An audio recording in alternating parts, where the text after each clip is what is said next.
이준석 대표의 거취 문제를 놓고 국민의힘 내부 상황은 여전히 혼란스러운 상황인데요. 그런 측면에서 본다면 앞으로 윤석열 후보와 안철수 국민의당 후보 단일화할 것 같다는 전망이 상당히 많이 나오고 있습니다. 그런데 이상하게도 윤석열 후보나 안철수 후보 모두 단일화에는 고개를 젓고 있어요. 오늘 아침 국민의당 선거대책위원회 회의에서 안철수 후보가 한 이야기 한번 들어보겠습니다. 안철수 후보의 논지는 다윗이 골리앗을 이길 수 있다는 희망이 대한민국에 필요하다. 자신을 골리앗을 이긴 다윗에 비유한 것 같습니다. 최근 저에 대한 국민의 기대와 응원의 열기가 높아지는 것을 현장에서 피부로 느끼고 있습니다. 감사하고 또 감사한 일입니다. 한편 두렵기도 합니다. 교만하면 국민들은 금방 눈치챕니다. 우리는 아직도 추격자입니다. 상승세는 분명하지만 더 좋은 정권 교체로 가는 길은 아직도 멀고 험난합니다. 국민들께서 한번 눈길 주셨다고 우리는 착각해서는 안 됩니다. 이제 대한민국 정치에서 다윗이 골리앗을 이길 수 있다는 희망이 필요합니다. 국민 여러분께서 이제 국민의 저력으로 대한민국의 정치를 송두리째 뒤집어 주십시오.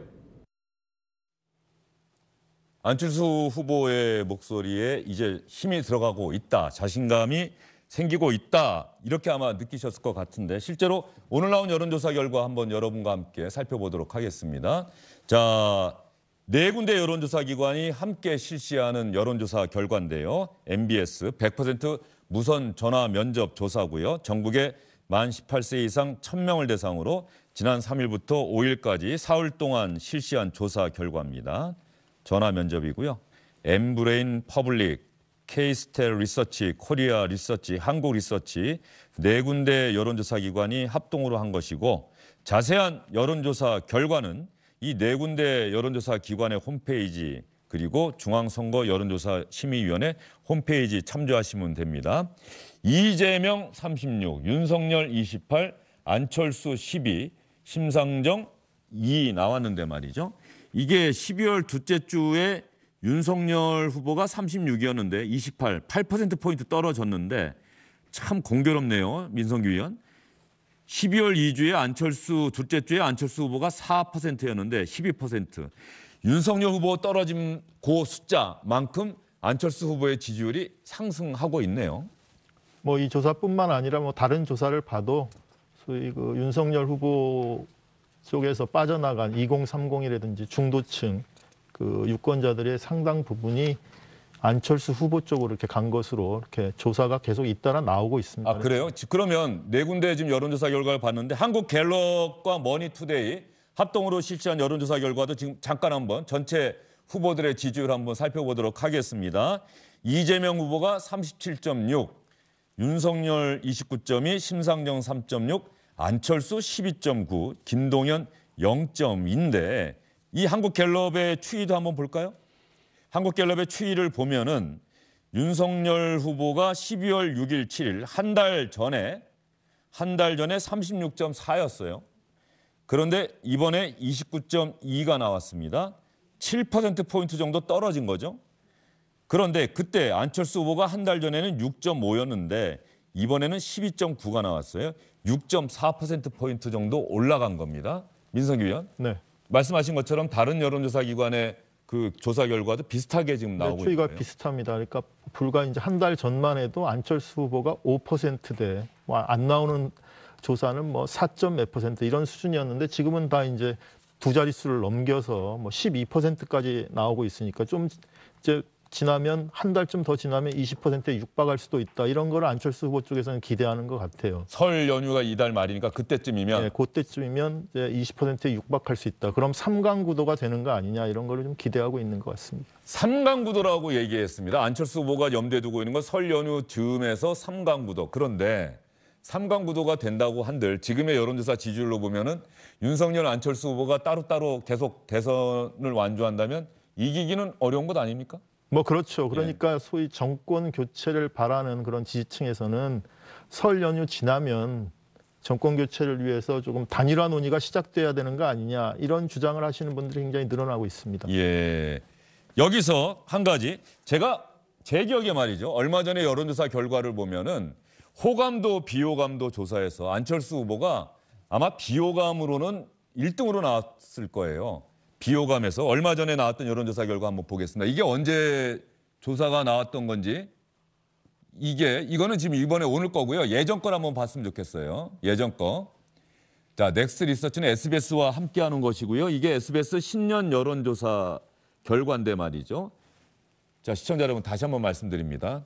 자세한 여론조사 내용은 중앙선거여론조사 심의위원회 홈페이지, 해당 여론조사 기관, 해당 언론사의 홈페이지 참조하시면 됩니다. 예. 안철수 후보의 비호감도가 회색 72.8이에요.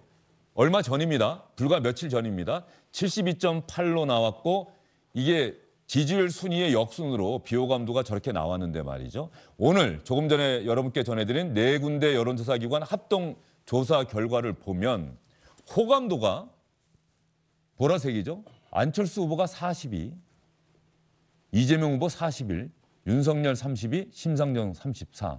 윤석열 후보가 밀리고 안철수 후보가 일단 여론조사 수치이긴 합니다만은 42로 가장 많이 나왔다는 점.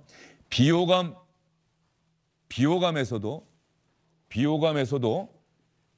안철수 후보가 54, 그리고 이재명 56, 윤석열 65, 심상정 62. 그러면 자, 비호감에서는 안철수 후보가 상당히 떨어진 겁니다. 그 조금 전에 호감도 비호감도 관련해서 넥스트 리서치의 여론조사 결과를 여러분께 전해드렸는데 그게 신년조사 결과가 아니고 언제쯤 나온 건지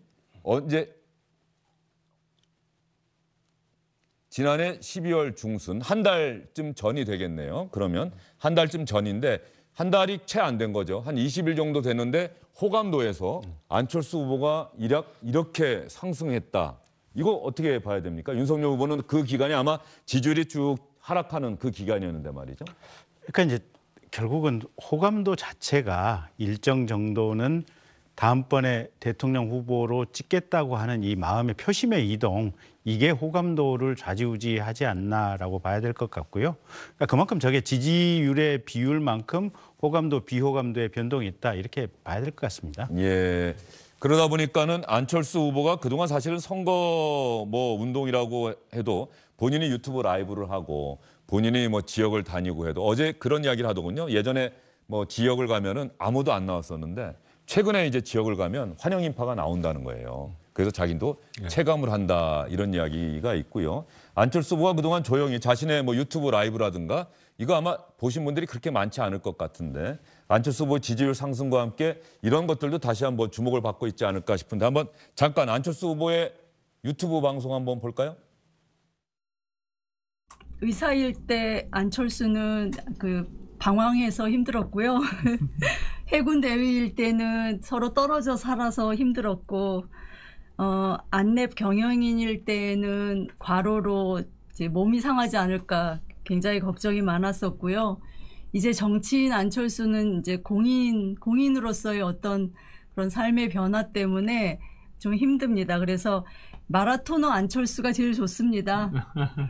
설이 아빠 지금 어떻게 생각하시는지 몰라도 자기는 대한민국의 안철수입니다. 항상 화이팅 하세요. 아버지가 밖에 나가서 욕먹고 그리고 낙선하실 때가 제일 마음이 아팠습니다. 네. 딸로서는 아버지가 정치인인 게 불편하고 그렇지만 마음이 무겁지만 대한민국의 청년으로서는 아버지 같은 분이 정치인으로 나가주셔서 굉장히 감사한 마음입니다. 저희 대한민국 나라를 더 깨끗하고 공정한 사회로 만들 수 있는 사람이 있어서 너무 감사하게 생각합니다. 자, 김영희 단장님 어쨌든 단일화 준비해야 되겠다 이런 생각 하십니까? 어떻습니까? 지금은 물론 안철수 후보와의 단일화 없이도 다시 이길 수 있는 예전에 한 달쯤 전에 여론조사 결과로 돌아가는 게 물론 목표이긴 하겠습니다만.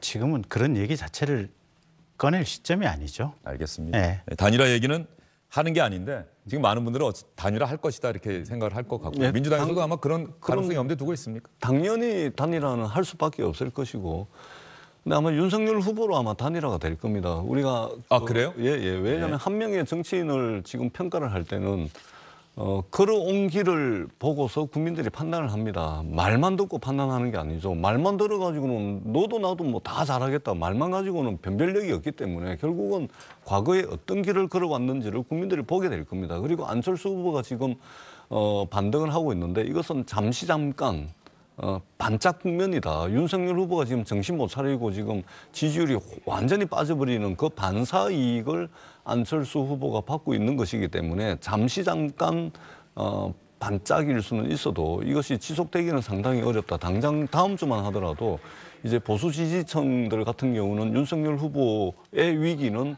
보수 유권자들의 위기로 받아들입니다. 그렇기 때문에 하락세를 멈추고 바닥을 찍을 가능성들이 상당히 있습니다. 그러면 하락세를 멈추고 반등을 하는 그 시점이 되면 안철수 후보 지지율은 원래의 자리 4%, 5%, 6% 그걸로 돌아올 겁니다. 그러니까 윤석열 후보가 아마 이래저래 고민이 많을 텐데 저는 안철수 후보는 큰 변수가 되지 못할 거다 이렇게 생각을 하고 그다음에 시간이 조금만 더 지나면요. 국민들이 현실적 판단을 합니다. 야, 안철수를 했을 경우에는 저기 무슨 당이더라? 국민의당인데 저기는 비례대표 국회의원 달랑 3명이 있는 정당이에요. 비례정당입니다. 과연 어떻게 해서 국정운영을 하게 되지? 그리고 안철수 후보가 21세기 들어가지고 창당과 탈당을 제일 많이 하신 후보입니다. 그렇기 때문에 걸어온 길을 국민들이 찬찬히 보게 돼 있는 겁니다. 그러면 그 지지율은 원래 상태로 돌아올 것이다. 저는 그 말씀 중에 가혹하긴 하지만 그 말씀 중에 그 부분은 만약에 단일화가 돼서 안철수 후보가 단일 후보가 된다면 그때는 국민의당 후보가 아니라 보수 야권의 단일 후보가 되는 거겠죠. 그러니까 국민들이 그러한 판단을 굉장히 엄격하게 할 겁니다. 그럼요. 그리고 윤석열 후보도 지금 사실은 국민의힘과 큰 인연 없는 분을 모셔다가 해놨더만이 난리가 난 거 아닙니까? 더더구나 안철수 후보는 지난 10년 동안 탈당했다가 창당했다가 탈당했다가 창당했다가 단일화했다가 철수했다가 10년을 국민들이 봐왔거든요. 국민들은 말만 믿고 판단하지 않습니다. 걸어온 길을 반드시 검증하게끔 돼 있다. 더더구나 선거일이 가까워지면 가까워질수록 그래서 국민들이 현명한 겁니다. 알겠습니다. 뭐 단일화는 정말로 어떻게 논의가 시작되고 민석이 의원 단일화 될 걸로 보세요? 당연히 단일화하는 또 민석이 의원 어떻게 보십니까? 뭐 단일화 논의가 결국은 지금같이 서로 야권의 후보들이 그 10%에서 20% 내외의 지지율을 유지하면서 하면 단일화해야 된다. 그런 소위 야권 지지층의 요구가 폭발하겠죠. 그러면 논의 협상하다 보면 안 되는 수도 있을지는 모르겠으나 논의는 되지 않을까 이렇게 생각하는데요. 근데 현 단계에서 보면 그 야당 후보들 그러니까 윤석열 후보나 안철수 후보는 단일화가 안 돼도 우리가 이길 수 있도록 가야 된다. 이런 입장에서 선거운동하는 게 맞을 것 같고요. 여당은 또 거꾸로 단일화 된다는 걸 상정해서 전략을 짜고 선거운동하는 게 맞을 것 같습니다. 네, 알겠습니다.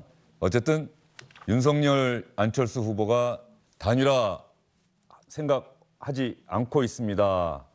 단일화 안 합니다라는 얘기가 마치 동굴 속에서 울리는 것처럼 안 합니다, 안 합니다, 합니다 이렇게 아마 국민들은 생각하지 않을까 싶은데 말이죠. 전재수 의원 나오셨으니까 좀 답변을 아마 짧게 좀 한번 해주세요. 그 여론조사 결과 추이를 한번 잠깐 볼까요? MBS든 갤럽이든 한번 보겠습니다. 지금 윤석열 후보의 지지율이 상당히 하락을 하고 있고 안철수 후보가 그만큼 상승을 하고 있긴 한데 그러면 이재명 후보가 얼만큼 올랐느냐? 이재명 후보가 말이죠. 한 달쯤 전보다 오히려 떨어졌어요. 윤석열 후보와의 격차는 벌어졌는데 그건 윤석열 후보의 하락 때문인데 지금 윤석열 후보의 지지율이 하락한다고 해서 이재명 후보의 지지율이 상승하지 않고 있다는 거. 오히려 2%포인트 떨어졌단 말이죠. 아마도 민주당에서는 뭐 국민의힘 내분 상황 저런 상황 보면서 희낙락해서는 안 된다. 표정 관리해라. 이런 얘기가 나왔습니다. 사실 내부적으로는 저런 여론조사의 흐름 이게 박스권에 갇힌 것 아니야? 40%를 못 넘네? 이런 어떤 걱정도 있을 것 같아요. 맞습니다. 정확하게 말씀하신 거고요. 그래서 좀 괴롭습니다. 상당히 괴롭죠. 지금 박스권 하단과 상단을 계속 왔다 갔다 하고 있습니다. 그런데 분명한 것은 박스권 상단을 치는 횟수가 좀 많아지고 있다.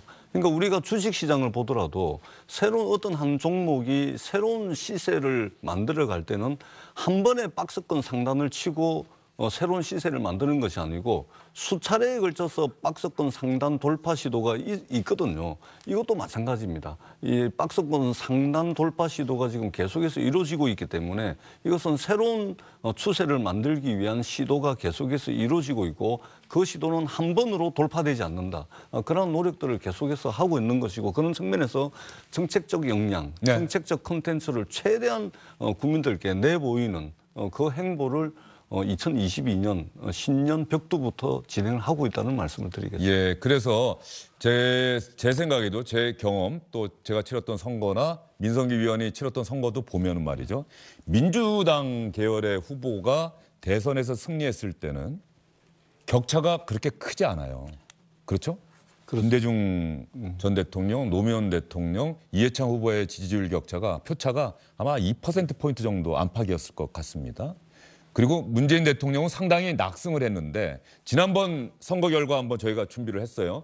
문재인 대통령과 그 당시 홍준표, 안철수 후보의 그 득표율을 보면 문재인 후보가 상당히 낙승은 했습니다만 이때도 눈여겨볼 만한 대목이 홍준표, 안철수, 유승민까지 보수정당, 보수계열의 후보들의 득표율을 합치면 촛불 전국, 탄핵 전국의 와중에 실시된 선거에서도 민주당 계열의 후보의 득표율은 41% 정도에 그쳤다.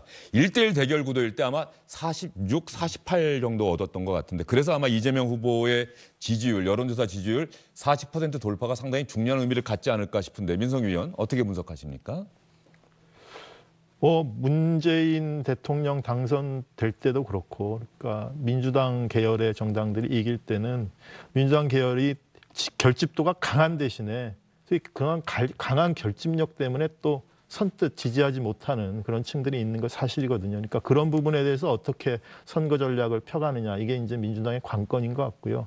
지금은 이제 과거 선거 때 뭐 단일화라든지 이렇게 선거 구도를 바꾸는 그런 카드가 지금 민주당 쪽에서는 보이지 않는 거 아니겠습니까? 그렇다면 지금 그 이재명 후보로서는 작은 점수를 자꾸만 쌓아가는 그런 전략을 펼 가능성이 높습니다. 그러니까 뭐 요즘에 화제가 된 그 탈모 치료자의 건강보험 뭐 이런 문제처럼 그 실생활과 연관된 그러니까 국민들의 삶에 다가서고 국민들이 이 후보가 이런 공약을 냈으니까 이 후보가 당선되면 나한테 이러이러한 이로움이 있겠다.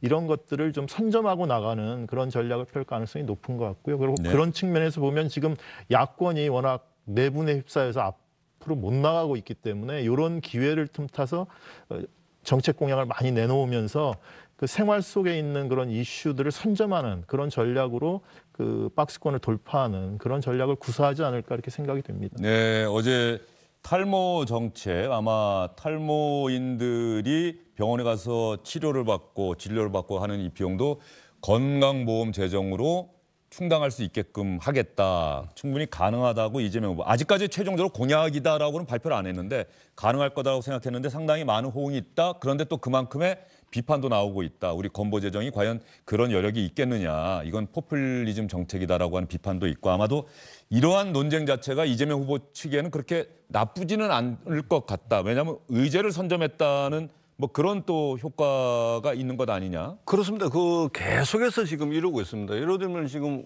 그 두 후보 윤석열, 이재명 후보 두 후보 합쳐가지고 지금 조회수가 900만 회를 달하고 있는 3% 같은 경우도 사실 이제 마찬가지고. 그다음에 주식 유튜브라든지 게임 유튜브라든지 그다음에 이번에 탈모 치료제라든지 그다음에 어르신들이 임플란트까지 나아갈 텐데 사실은 이 탈모 치료제 근보 재정 근보 포함 근보 지원 이 근보 적용 이야기가 최근에 이제 히트를 쳐서 그렇지 그동안 한 40가지 가까이 되는 소확행 공약들이 계속 발표가 됐습니다. 네. 지금 언론에서 많이 보도가 안 되고 주목을 못 받아서 그러는데 그 40가지가 넘는 소확행 공약들 한번 보시면 정말로 맞아. 이게 정말로 바꿔서야 되는데 하는 공약들이 한두 개가 아닙니다. 그렇기 때문에 이러한 이재명 후보의 차고 넘치는 어떤 정책적인 콘텐츠, 정책적 아이디어 이런 것들이 이제 국민들께 더 이제 체감도 높은 공약으로 더 구체화돼서 다가갈 것이다. 이런 부분들에 저희들이 이제 거의 모든 선거 캠페인의 역량을 다 결집을 할 거다. 이렇게 봐주시면 될 것 같습니다. 예, 알겠습니다. 그러면 이재명 후보가 오늘 상당히 바쁘게 또 일정들을 소화하고 있을 텐데요. 오늘도 정책 행보를 했다고 합니다. 이재명 후보의 오늘 상황을 저희가 영상으로 정리해봤습니다.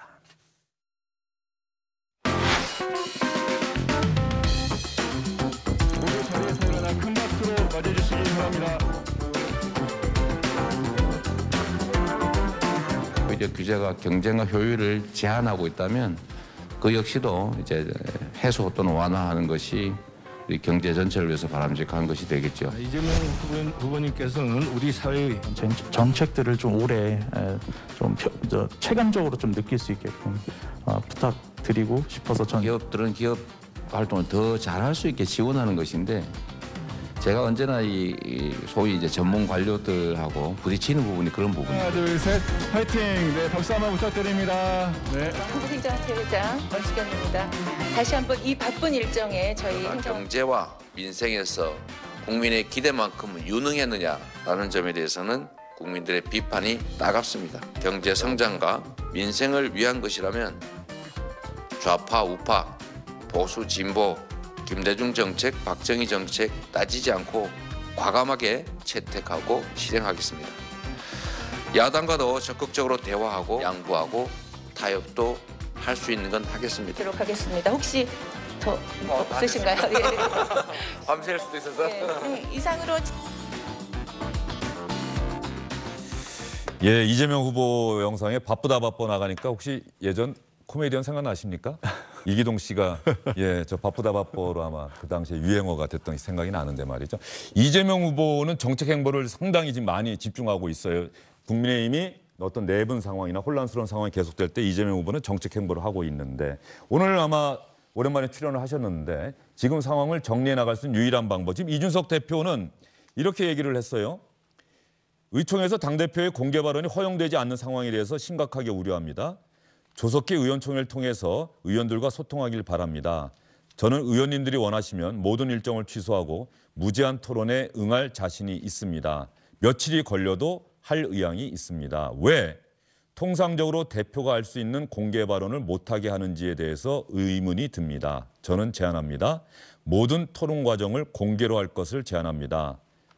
누가 반대하고 있는 거라고 아세요? 그랬더니 아직까지 연락 오지 않아서 모르겠습니다라고 이야기를 했는데 자, 이 상황을 윤석열 후보 측은 어쨌든 빨리 정리하고 뭐 이준석 대표와 함께 손잡고 다니든지 이래야 될 것 같은데 이 상당히 오늘이 고비다라는 생각이 좀 드네요. 그러겠죠. 어쨌든 의총 여부 오늘 오후나 저녁 쪽으로는 결론이 나오지 않을까요? 그리고 이준석 대표께서 저렇게 얘기하시는데 할 말 있으면 이미 언론 인터뷰에서 많이 하셨고 본인 페이스북에 그냥 써서 올리면 의총에 임하는 나의 입장 써서 올리시면 되고 의총 자체 뭐 굳이 공개를 할 필요 있어요? 거기서 문 잠가 놓고 속된 말로 계급장 떼고 2박 3일이든 3박 4일이든 서로 간에 얘기해 볼 수 있는 거 아니겠습니까?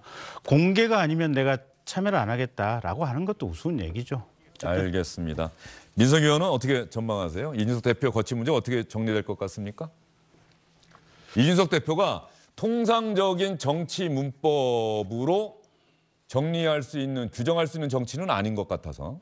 뭐 그런 선은 이미 넘어갔죠. 넘어갔고 동기가 무엇이든지 간에 그 동기를 구현하는 방식에 있어서 특히 보수 정당의 대표로서는 일정 수준을 넘어가서 그 의원들이나 당원들 중에 그걸 더 이상은 용인하지 안 된다, 용인해서는 안 된다, 또는 용인할 수 없다 이런 정서가 상당히 지배적이기 때문에 그 의원총회 결과를 봐야 되겠지만 의원들은 아마 제가 오전에 방송 들어오기 전에 좀 의견을 들어본 거는 그 사퇴 촉구 결의안을 통과시켜야 된다 이렇게 주장하는 의원들이 조금 더 많은 것 같습니다. 알겠습니다. 그러나 분명한 것은 이준석 대표의 사퇴를 요구하는 목소리가 오늘 오전 의원총회에서 나왔습니다만 표결까지 가지는 않았어요. 오후 의원총회를 열어서 이준석 대표의 의견을 들은 뒤에 표결을 할지 말지 이런 걸 결정하겠다는 건데 아직까지 의원총회는 제대로 진행되지 않고 있는 것 같습니다. 아까 처음 시작할 때 주요 뉴스에서 제가 분명히 앵커 멘트에서는 그렇게 말씀을 드렸는데 사퇴안이 통과가 됐습니다라는 내용의 주요 뉴스가 나가는데 그건 잘못된 리포트가 나갔다는 점 여러분께 말씀을 드리도록 하겠습니다. 이준석 대표에게 또 윤석열 후보에게도 상당히 중요한 오늘이 될 것 같다. 물론 매일매일이 이재명 후보, 안철수 후보, 심상정 후보에게도 매일매일이 중요한 날이겠죠. 알겠습니다. 세 분과의 말씀은 여기까지 듣도록 하겠습니다. 김경진 단장님 오늘 좀 답답하신 표정입니다. 답답하죠. 예, 알겠습니다. 수고 많으셨습니다. 고맙습니다. 안녕하십니까, 주영진입니다. 더 많은 뉴스와 라이브 이벤트를 보고 싶으시다면 화면 오른쪽을 눌러서 구독해 주시기 바랍니다. 저희 SBS 앱을 다운로드 받으시면 뉴스 속보 알림도 받아보실 수 있습니다. 텔레비전으로도 SBS 뉴스, 유튜브로도 SBS 뉴스 잊지 마시기 바랍니다.